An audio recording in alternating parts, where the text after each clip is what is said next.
I'm seeing a procession Yes. of mythological creatures and heroes, in my mind anyway, and they are strung with plastic beads, and I can't help think in terms of our carnival parades.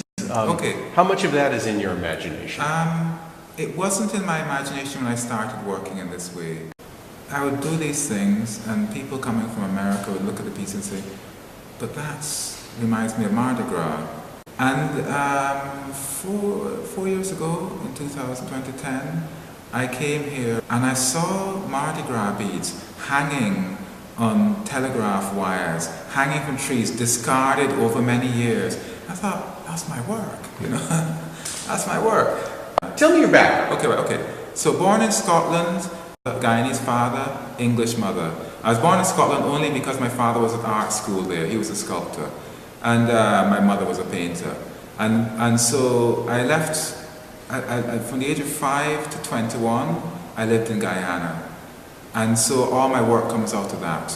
This Guyanese experience. But it's a hybrid thing between living in Guyana and living in England.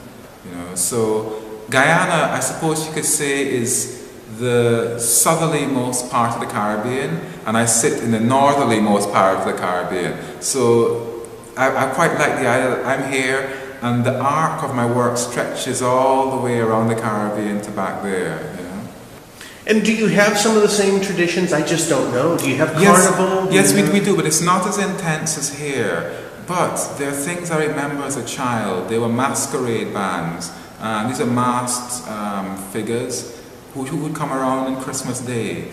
Introduce me to these creatures and characters that are marching around us. Yes, well, I'm sitting under a figure which is half marching band type figure and half based on a famous ivory mask from Benin of the Queen Mother.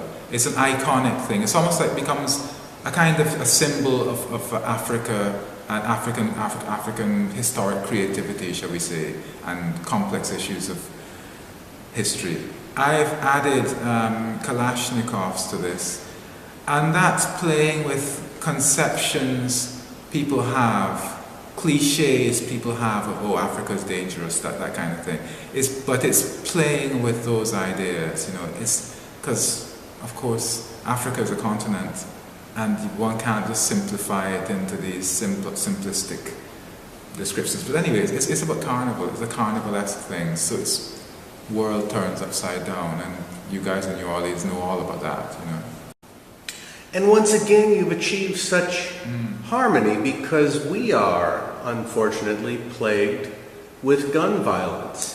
This is what I've been hearing since I've been here. The thing with art is that you as an artist, I'm the artist, I make a piece of work and I put it up there.